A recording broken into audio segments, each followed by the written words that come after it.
Bismillahirrahmanirrahim. Alhamdulillahi Rabbil Alamin. Sallallahu wasallam wa barak ala abdihi wa rasulih nabiyina Muhammad wa ala alihi wa sahbihi ajma'in. Amma ba'd. Assalamualaikum warahmatullahi wabarakatuh. Ang Propeta Muhammad sallallahu alaihi wasallam nag-ingon, innamal a'malu bil khawatim. Sabagat matuod, sabagat tinuod ang mga amal, ang mga maayong buhat nakadepende sa kinalasan.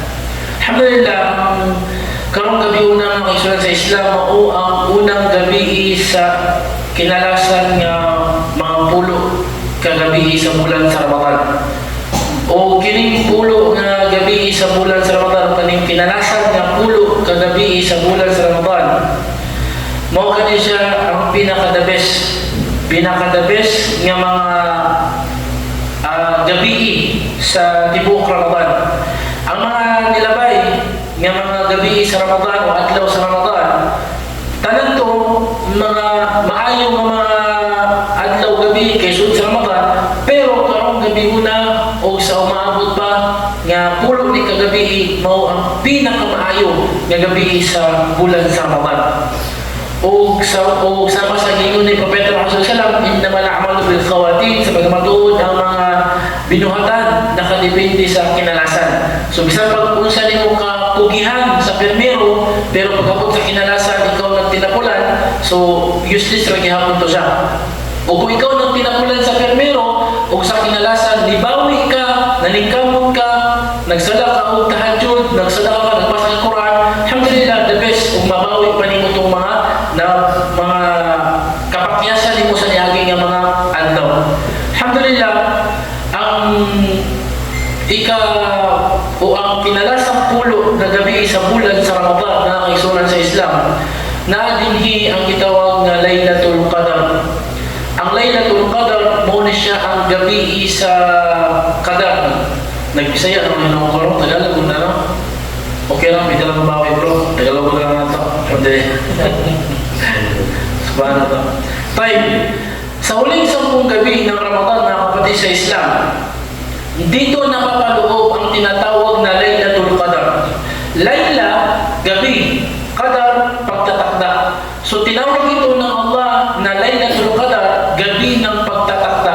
Ibig sabihin, sa gabi na ito, fiha yufraqu kullu amrin hakim. Sabi ng Allah, sa gabi na ito ay itatakda ng Allah ang bawat kilos, bawat tadhana sa buong taon. Paano mangyari? Ang mga anghel, ang mga malaika, uutusan sila ng Allah na bumaba dito sa lupa. Lahat ng mga anghel ay bababa sa lupa. Tanazzalul malaika. Bababa ang lahat ng mga anghel. At isusulat nila ang mangyayari sa loob ng isang taon. Kaya tinawag ito na Laylatul Qadar, ang gabi ng pagtatakda. At ang Laylatul Qadar, mga kapatid, ito ang pinakamainam na gabi, hindi lang sa Ramadan, kundi sa buong taon. Sa buong taon, ito ang pinaka-the best na gabi. Ang sa umaga naman, sa araw, ang pinaka-the best na araw sa loob ng isang taon ay ang Yawmul Arafah, ang araw sa Arafah. Ito ay ang pangsyam na araw sa buwan ng Dhul Hijjah. At sa gabi, ang Laylatul Qadar. At alhamdulillah, may mga ibada na dapat natin gawin sa itong huling 10 gabi ng Ramadan na kapatid, bilang pagtapal. Pagtapal, Tagalog mo? Pambayad, tama. Bilang pambayad sa iyong mga pagkukulang sa mga nakaraan ng mga gabi sa Ramadan, itong panghuling 10 gabi ng Ramadan na kapatid ay ang Propeta Muhammad sallallahu alaihi wasallam, nung dinescribe siya ni Aisha radhiyallahu anha, ang kanyang asawa, ano ang ginagawa ni Propeta Muhammad sa panghuling 10 gabi ng Ramadan? Sabi ni Aisha, pakinggan niyo mga kapatid, sabi ni Aisha, yashuddu mi'zarahu wa shadda mi'zarahu wa ahya laylahu wa ahya laylahu wa ayqadha ahlahu. Sabi ni Aisha, sa huling 10 gabi ng Ramadan, ang Propeta Muhammad SAW ay hinihigpitan niya ang kanyang bakos. ang kanyang sinturon. Hinihigpitan niya ang kanyang sinturon at binubuhay niya ang kanyang buong gabi. Kumbaga, hindi siya natutulog sa buong gabi. Binubuhay niya sa pagsasala at ginigising niya ang kanyang pamilya. So itong tatlong gawain itong kapatid, ito yung gagawin natin sa ito, simula ngayong gabi na ito, na ang ibig sabihin ng shadda mi'zarahu, yung shadda mi'zarahu, kanyang hinigpitan ng kanyang sinturon, ang mga ulama ay nagsabi, ang ibig sabihin nito ay hindi siya nakikipagtalik sa kanyang mga asawa. Hindi siya natutulog katabi ang kanyang mga asawa dahil siya ay nasa masjid lang. At ang kanyang mga asawa din ay, ang iba sa kanila ay nag-i'tikaf o nananatili din sa masjid hanggang sa matapos ang Ramadan. Wa ahya laylahu, ibig sabihin, binubuhay niya ang kanyang buong gabi. Kumbaga, ang propeta siya isang propeta na, pero kumbaga, nagsusumikap pa rin siya sa paggawa ng iba't ibang uri ng ibada sa panghuling 10 gabi na ito. At ang ginagawa ng propeta, siya ay nagsasala. Siya ay nagsasala hanggang sa dumating ang Fajr.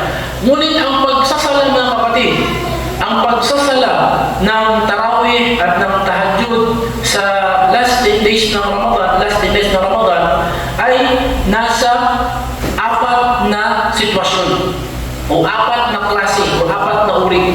So, pakinggan niyo ito, 4 na paraan ng pagsasala sa huling 10 gabi ng Ramadan. Ang una ay pagkatapos ng Isya, magsasala hanggang sa dumating ang oras ng sahur. Ibig sabihin, walang tigil na sala. Ito yung pinaka-the best. Kung kaya ng isang tao. Pagkatapos niyang magsala ng Isya, siya ay magsasala na ng Tarawih hanggang sa Tahajjud. Hindi siya tumitigil. 2 rak'a lang, kahit ilang rak'a ang kanyang masala hanggang sa dumating ang sahur. At kapag malapit na ang Fajr, titigil, kakain ng sahur at magsala na ng Fajr. Yun yung una, yun yung pinaka-the best. Ang pangalawang paraan ng pagsasala sa Tahajjud ay nagsasala sa unang gabi, ibig sabihin pagkatapos ng Isya, at pagkatapos titigil at matutulog, mag-i-stay sa masjid, at pagdating ng last third part ng gabi sa oras ng Tahajjud, mga alas 2 o alas 3, gigising para magsala ulit ng Tahajjud. So yun yung pangalawang paraan ng masa, yun yung pangalawa sa pinakamainam. So yung pinakamainam, yung walang tigil na sala hanggang sa dumating ang sahur. Ang pangalawang paraan ay putulin sa gitna, magsisimula sa umpisa ng bumumbaga, magsasala sa unang gabi ng Ramadan, ay sa unang gabi sa unang parte ng gabi, at titigil sa gitna ng parte ng gabi ay matutulog, at pagkatapos gigising sa panghuling parte ng gabi. Ang pangatlong paraan ng pagsasala ay sa huling parte ng gabi lang magsala. Kumbaga, pagkatapos ng Isya, hindi na magsasala. Doon na lang iipunin sa huling parte ng gabi, mga alas 2, gigising at doon isala yung lahat. Ang pang-apat na paraan ng sala, at ito yung pinakamababang reward, ay magsala pagkatapos ng Isya at matutulog at hindi na gigising hanggang sa dumating ang sahur at hanggang mag-Fajr na.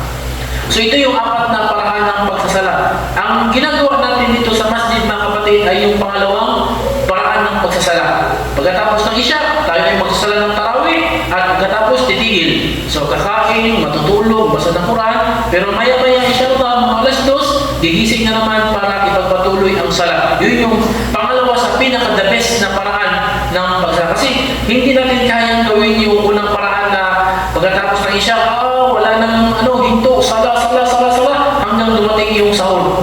So, hindi din kaya ni Budong. Mahirap yun. Hindi kaya ni Budong. So, ulit tayo Allahumma musta'an.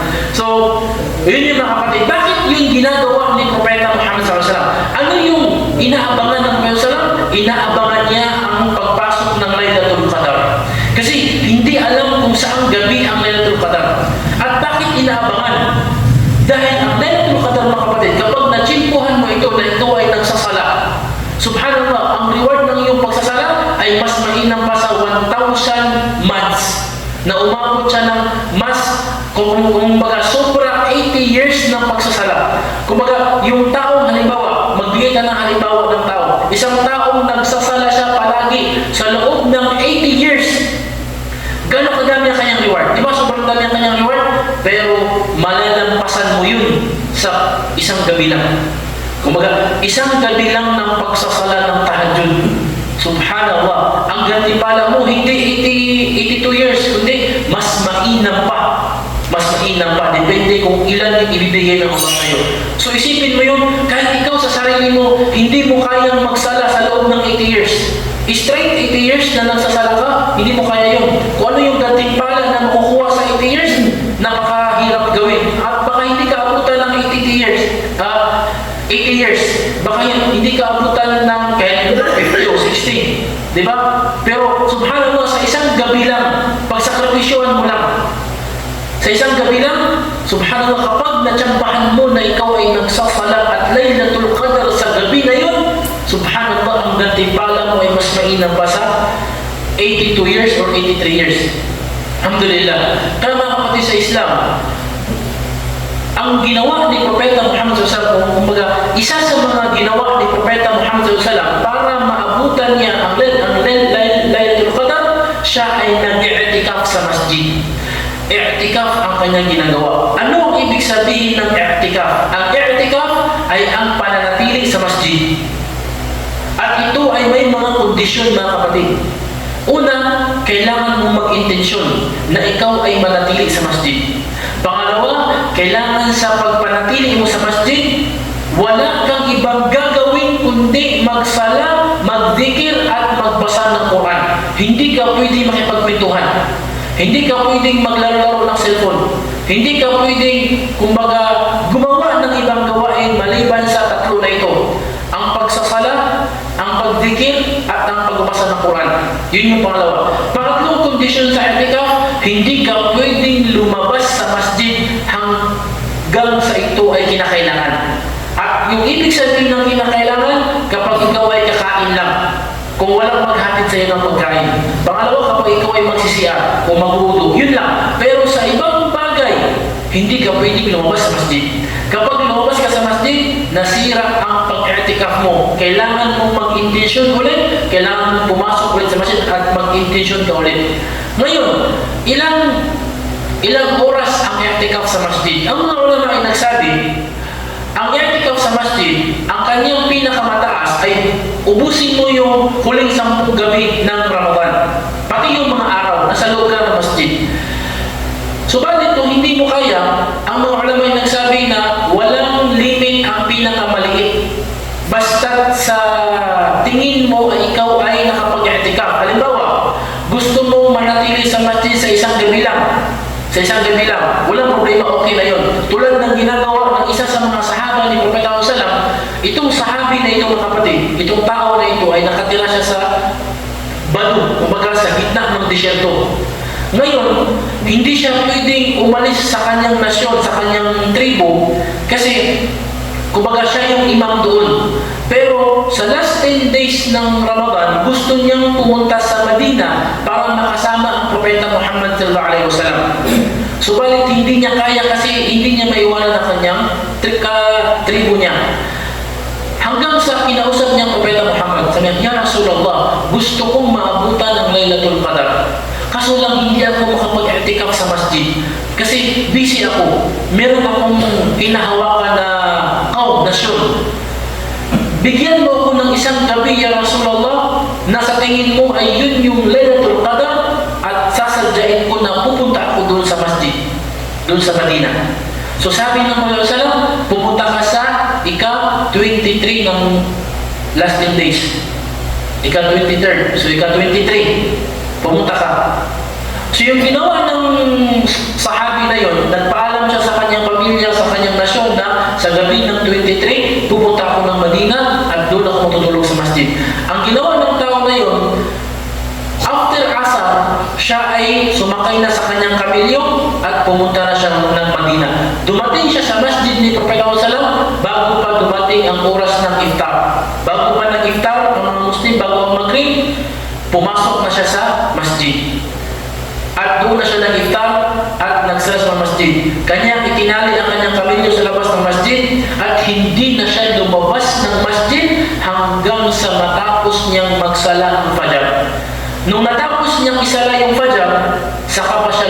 masjid at bumalik na siya sa kanyang nasyon at hindi na siya bumalik doon sa Madina. So, ibig sabihin dito, ang pag-i'tikaf na kapatid ay pwede kahit isang gabi lang. So, kung busy ka, sobrang ka busy, so i-timing mo na ika-23 ng Ramadan, o di kaya ika-25, o di kaya ika-27, o ika-29, o kahit ngayong gabi, ika-21, ngayong gabi, ay matulog ka sa masjid. Matulog ka sa masjid, dito ka mag-stay, at magsala ka ng tahajjud, at pagkatapos ng Fajr, pwede ka nang umuwi. So, nakuha mo yung reward ng pag-i'tikaf sa masjid. At meron dati pa kasi sunna yun. At nakuha mo yung reward ng pagsala ng tahajjud, at baka nakuha mo rin yung reward ng Laylatul Qadar. Kasi ang Laylatul Qadar ng kapatid, kahit hindi sinabi sa atin ni Prophet Sallam kung saan sa last 10 nights, ito ay kadalasan nasa odd numbers sa ika-21 ng gabi at ngayong gabi ang 21. O di kaya sa 23, or sa 25, o sa 27, o sa 29. Pero hindi imposible na baka itakda ng Allah ng Laylatul Qadar ay nasa 22, o nasa 24, o nasa 26. Kaya kung kaya mo, ay sa masjid ka mag-stay hanggang sa matapos ng Ramadan. Ay yan ang ma'dudat, sabi ng Allah, bilang lang ng mga araw. Kumbaga, pagsakripisyohan mo na lang dahil bilang lang ng mga araw. Dahil ang gantimpala, subhanallah. Kaya binanggit na isa sa mga sheikh namin sa Madina, sabi niya, kung may isang negosyante na, kumbaga, magsasabi siya na mamimigay siya ng pera sa masjid, sa gabi, sa last 10 days, pero hindi niya ipapaalam kung anong gabi. Anong gagawin mo? Ubusin mo yung 10 days, baka matsambahan. Di ba? Kaya sabihin niya, negosyante, maraming pera, mamimigay ako sa masjid sa Ligayas sa last 10 nights at kumbaga papasok ako mga alauna lang ng gabi or mga alas 12 or hindi alam, basta saan banda. Basta isang gabi lang sa last 10 nights, pero hindi ko sasabihin kung anong gabi. Mamimigay ako ng tig 100,000 bawat isa na matagpuan ko sa masjid. Anong gagawin mo? Uubusin mo yung syaro, dili matsambahan. Sugod pa lang karon, simula ngayon, hanggang sa matapos ang Ramadan, sa masjid ka matutulog. Diba? So paano na kaya kung ganun kalaki yung reward na ang gantimpala ay para mong sinamba ang Allah sa 80 years at mas mainam pa sa 80 years, mas mainam pa sa 82 years, 83 years. Kaso lang, ang tao kasi gusto niya yung nakikita niya, gusto niya yung cash. Kaya mahina ang kanyang iman, mahina ang kanyang baka wala yan. Subhanallah. So hindi mo alam kung kailan. Kaya na kapatid sa Islam, bilang pagkatapos ng Ramadan, kailangan nating ipakita sa Allah na, Ya Allah, hindi lang sa umpisa, kundi hanggang sa katapusan.